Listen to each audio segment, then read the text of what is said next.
Sa video na ito, I'm gonna share with you some reason why TikTok Pay Later is not visible as payment method when we are going to check out TikTok Shop orders, of course, sa ating TikTok account. So, bakit nga ba ganun? Dami-dami nyo nagtatanong dyan sa mga different videos o kahit hindi TikTok videos na. So, nagko-comment kayo dyan. And of course, na-notice ko naman po kayo. And ito nga po yung mga reasons why. Kaya nga po sa video na ito, I'm gonna share some reasons why. Bakit nga ba naggaganon si TikTok? Bakit may offer na nga tayo? Na-activate na nga natin successfully yung ating TikTok Pay Later. So, bakit kapag nag-check out tayo, so hindi siya available? So, hindi siya magamit. Bakit nga naman ganon? So, here are some possible reasons. So, number one reason po, TikTok Pay Later might not be available for that seller or that product. So, some seller po kasi sa TikTok Shop is hindi po talaga sila nag-a-accept ng TikTok Pay Later as payment method. So, syempre, ina-avail po kasi ng seller ito kung gusto nilang i-allow si TikTok Pay Later as payment method. So, actually, good as cash na darating sa kanila yung payment. But hindi po lahat ng seller is nag-accept po ng payment method. Kaya hindi po siya visible. So, that's the number one reason. So, number two po, transaction amount might not be eligible. So, minsan po kasi kapag sobrang mura yung binibili natin, hindi nag-a-appear si TikTok Pay Later. May mga ganong criteria po si TikTok Shop. And then kapag sobrang taas naman, high price yung binibili natin sa TikTok Shop, hindi rin po siya nag-a-appear as payment method. So, merong mga criteria si TikTok Shop po na ganyan na i-consider talaga natin. Kaya po, hindi nagiging visible po si TikTok Pay Later as payment method kahit pa may offer tayo or kahit pa activated yung account natin dyan. So, third reason po why TikTok Pay Later is not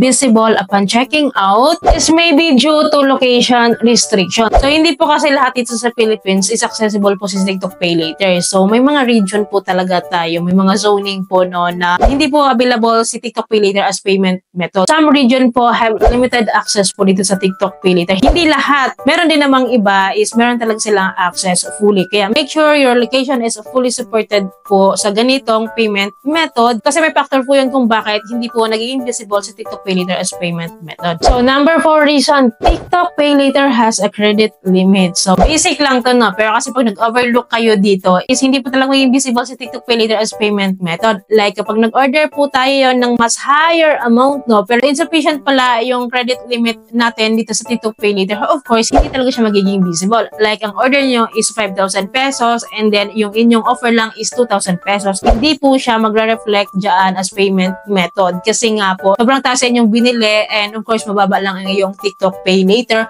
offer. So, basic lang yan, pero paki-watch out. So, number 5 reason po is the verification issue. So, meron ka palang verification issue sa iyong account sa TikTok Shop or sa TikTok account or sa TikTok Pay Later, no? Baka meron ka palang mga pending review for your TikTok Pay Later application na hindi mo pala siya natapos or hindi mo pa siya na-comply. So, paki-check niyan. Kasi baka dahil doon kaya hindi nagiging visible si TikTok Pay Later as payment method. And then po, please double check. Baka meron pa kayong mga kailangan na steps to comply dito regarding your identity. Yung mga ganun. Kasi po yan po talaga palagi yung hinihingi ng mga ganitong pa-loan po, no? Pa-buy now, pay later po, no? So, meron tayong mga steps pala na na-skip, paki-check po niyan. And lastly po, one of the reason why TikTok Pay Later is not visible as payment method because of the system glitch. So, it is a really normal po na nangyayari po talaga yung system glitch sa mga app. Kasi online lang po ito powered by internet connection lang po ito and possible po nagkakaroon tayo ng maintenance or pagkakaroon po ng error. So, all you need to do lang po kapag ganun yung nangyari, like hindi siya visible, like na-experience yun na naging visible siya, then nawala siya, and then hindi nyo na siya magamit. So, ang pwede nyo pong gawin, i-log out nyo yung account nyo, and then i-login nyo ulit, or di kaya i-uninstall nyo, and then install nyo ulit, or di kaya i-update nyo siya. Baka hindi lang naka-update yung app, and then pwede nyo rin i-turn off, i-power off nyo po muna, then pagpahingay nyo muna, and then i-on nyo ulit. Then visit your TikTok Pay account, baka pwede na siyang gamitin or nandoon na siya. Ganoon naman talaga usual ang ginagawa kapag nagkakaroon ng system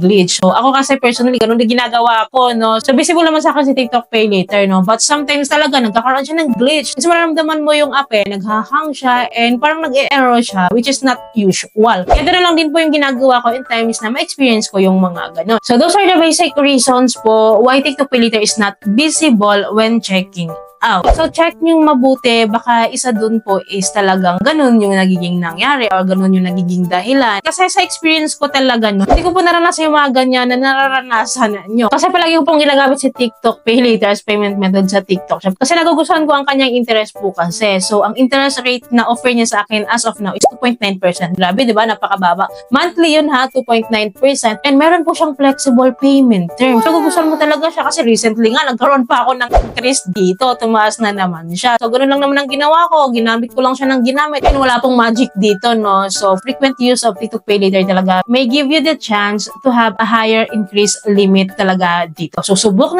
ko na po yan. So, by the way, tips lang din sa mga wala pang TikTok Pay Later, no? So, hindi pa kasi lahat talaga in-offer si TikTok Pay Later. Hindi pa talaga siya pang masa. Only selected user pa lang po yung in-offeran nila ng ganito. So, kung gusto niyo magkaroon ng TikTok Pay Later, no? So, of course, verify niyo po yung account niyo sa TikTok, no? Kasi kailangan yan bago po tayo ma-offer. Siyempre, hindi po sila magpapautang kapag dami account yung ginagamit natin. So, parang siya Shopee account tsaka sa Lazada account natin. So, kailangan verify yung account natin para ma-offeran tayo ng mga pa-loans nila. So, si TikTok Pay Later kasi, pinaka-kompetensya niya ngayon is si As Pay Later tsaka si Last Pay Later talaga. In terms of shopping app or in terms of buy now, pay later feature po talaga. So, isa yun sa dapat yung gawin. Verify yung account nyo. And of course, kapag may account na kayo, mag-order kayo sa TikTok Shop, no? Order kayo dyan, mag-order lang kayo ng kung ano yung gusto nyo order. When kapag may account kayo sa TikTok, halos lahat naman tayo may account sa TikTok, no? So, nakakatulong din yung ginagamit natin lagi ang app, like mag-upload tayo or mga ganun. Basta use the app frequently, lalo po yung TikTok Shop. Actually, hindi rin naman ako frequent dati mag-order sa TikTok Shop. Parang pa-isa-isa lang din, hindi talaga frequent. And bahira lang din ako mag-upload sa TikTok talaga ng mga videos like that or gumamit ng TikTok. But nung nalaman ko na may pa-TikTok Pay Later pala, so,